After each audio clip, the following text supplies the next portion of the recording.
CMS के संस्थापक निदेशक डॉक्टर भारती गांधी जी,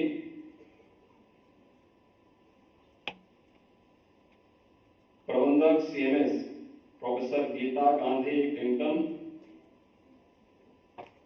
अध्यक्ष CMS Lucknow mister Roger Kingdon और 25वें अंतर्राष्ट्रीय सम्मेलन के आज के इस उद्घाटन कार्यक्रम में उपस्थित दुनिया के 56 से अधिक देशों से आए हुए माननीय न्यायमूर्तिगण और इस क्षेत्र के सभी विशेषज्ञगण, उपस्थित बहनों और भाइयों,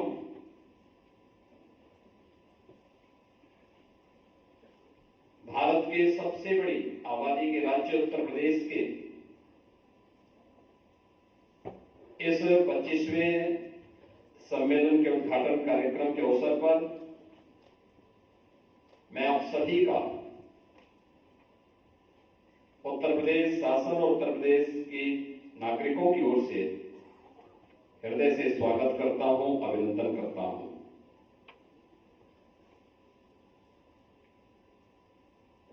यह सम्मेलन ऐसे समय में आयोजित हो रहा है जब भारत का संविधान अंगीकार होने के अपने अमृत महोत्सव के वर्ष में प्रवेश कर रहा है। 26 नवंबर 1949 को भारत ने अपना संविधान अंगीकार किया था और 26 नवंबर 2024 भारत के लिए वह दिन होगा जब भारत का संविधान अंगीकार होने का अमृत काल प्रारंभ होगा। इस अवसर पर भारत के संविधान के अनुच्छेद यानी आर्टिकल 51 पर आधारित विश्व के माननीय न्यायाधीशों और मुख्य न्यायाधीशों का यह सम्मेलन अत्यंत ही प्रेरणादायी, आर्टिकल 51 की भावनाओं के अनुरूप विश्व शांति, सुरक्षा और सौहार्द की स्थापना के दृष्टि से अत्यंत महत्वपूर्ण साबित होगा। इस दृष्टि से इस पूरे आयोजन में उपस्थित आप सभी प्रतिनिधियों का मैं उत्तर प्रदेश की राजधानी लखनऊ में हृदय से स्वागत करता हूं, आप सबका अभिनंदन करता हूं।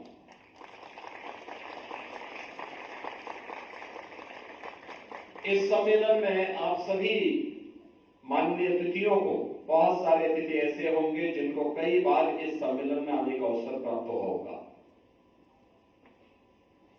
और एक कमी जरूर आपको नजर आ रही होगी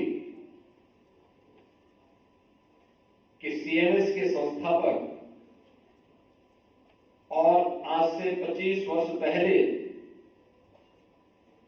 जिनके नेतृत्व में और जिनके मार्गदर्शन में यह सम्मेलन लखनऊ में प्रारंभ हुआ था, आज वे भौतिक दृष्टि हमारे बीच में नहीं है। श्री जगदीश गांधी जी,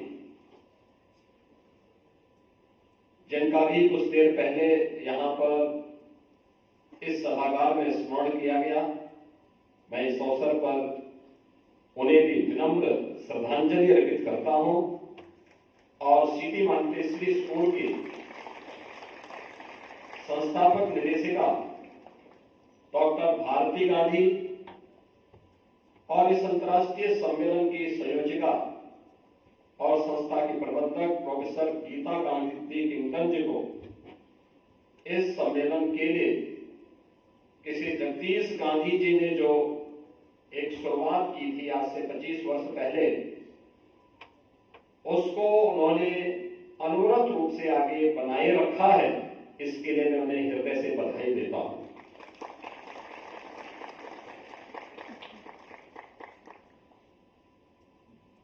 हम सब जानते हैं, अभी हाल ही में प्रधानमंत्री मोदी जी ने संयुक्त राष्ट्र के समिट ऑफ द फ्यूचर को संबोधित करते हुए दुनिया के राष्ट्राध्यक्षों का एक आह्वान किया। उन्होंने बहुत महत्वपूर्ण बातें वहां पर कही कि मानवता की सफलता युद्ध में नहीं बल्कि सामूहिक शक्ति में निहित है। भारत मानता है कि युद्ध से किसी समस्या का समाधान नहीं निकलता है। समस्या का समाधान भारत के संविधान के अनुच्छेद 51 की भावनाओं के अनुरूप आपसी बातचीत से ही निकाला जा सकता है। इसमें कोई संदेह नहीं कि आज युद्ध एवं आतंकवाद का दंश झेल रहे विश्व के 2.5 अरब बच्चे और आने वाली पीढ़ी को सुरक्षित करने की आवश्यकता है। हमारी नैतिक जिम्मेदारी है कि हम उनके लिए विरासत में एक सुरक्षित समाज छोड़ जाएं। ऐसे में दुनिया भर के सभी देशों के राष्ट्र प्रमुखों से मेरा आग्रह है कि वे सभी एक मंच पर आकर भावी पीढ़ी को सुंदर, स्वच्छ और भय रहित समाज उपलब्ध कराने में अपना महत्वपूर्ण एवं सशक्त योगदान अवश्य दें। प्रधानमंत्री मोदी जी का यह वक्तव्य संयुक्त राष्ट्र संघ के समिट ऑफ द फ्यूचर में एक अत्यंत ही मार्मिक और विश्व शांति की दृष्टि से मील का पत्थर साबित होने वाला वक्तव्य है। और आज जब यहां पर दुनिया भर के प्रतिनिधि उन भावनाओं के प्रति आग्रही बनकर के जब इस समिट का हिस्सा बन रहे हैं, उन स्थितियों में मुझे आप सबको भारत के संविधान की आर्टिकल 51 की उन भावनाओं की ओर भी ध्यान आकर्षित अवश्य करना है। तो भारत के संविधान निर्माताओं ने आज से 75 वर्ष पहले न केवल भारत के लिए बल्कि पूरी दुनिया के लिए भारत के संविधान के माध्यम से व्यक्त की थी, जिसमें वैश्विक सद्भाव और शांति के लिए, विश्व कल्याण में सकारात्मक योगदान देने की दृष्टि से भारत की वो भावनाएं निहित हैं। हम सब जानते हैं कि भारत आज से नहीं, हजारों वर्षों से भारत का भाव रहा है। वह भाव जो आज भी भारत के अंदर या विश्व मानवता के सामने जब भी संकट आया, तब भारत ने उन भावनाओं को विश्व मानवता के कल्याण के लिए उस रूप में व्यक्त किया। अयम निज परोनीति गणना लघुचेतसाम उदार चरितानाम तो वसुधैव कुटुंबकम, यानी पूरी दुनिया एक परिवार है। इस भाव के साथ जोड़ने की भारत की इस भावना को आज भी भारत का संविधान उसी दिशा से आगे बढ़ाता है। और यह आपसी सहयोग, शांति और सामंजस्यपूर्ण सहअस्तित्व पर एक दूसरे का जीवन निर्भर करता है।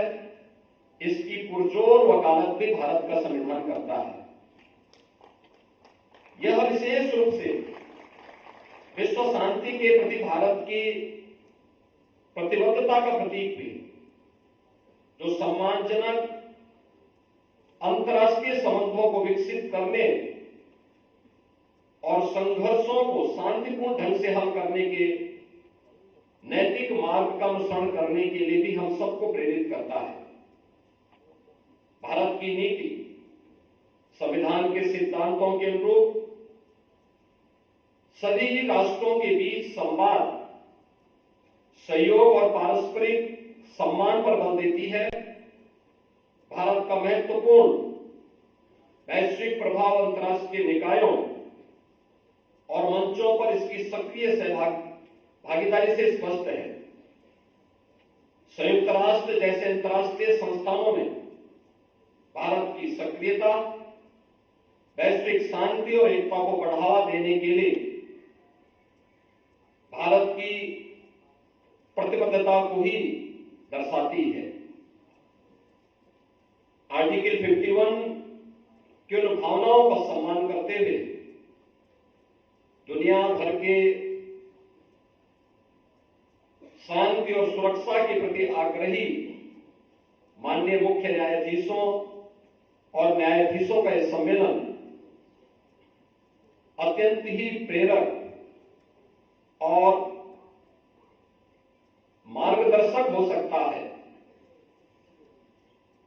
इस विश्वास के साथ मैं 25वें इस मुख्य न्यायाधीशों के सम्मेलन के उद्घाटन कार्यक्रम के अवसर पर लखनऊ में आयोजित आपके इस सम्मेलन के अवसर पर एक बार फिर से आप सभी दुनिया भर से पधारे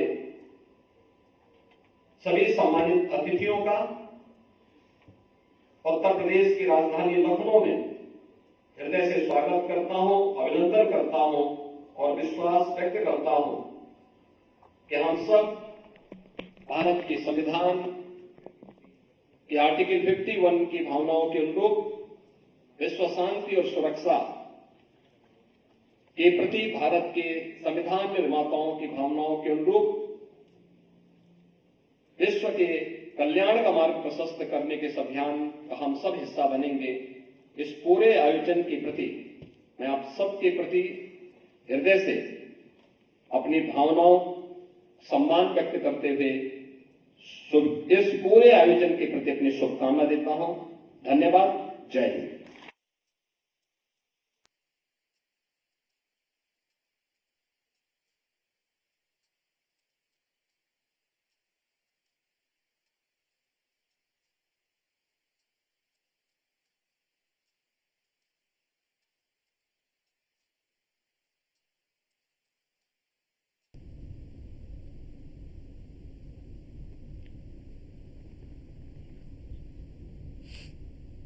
तो विरासत में सुरक्षित समाज छोड़ना जरूरी, मुख्यमंत्री योगी आदित्यनाथ ने अपने संबोधन में तमाम बड़ी बातें की। सीएम ने कहा कि भारत पूरे विश्व में अब विकास की ओर अग्रसर है। संविधान के अनुच्छेद 51 पर भी चर्चा होगी।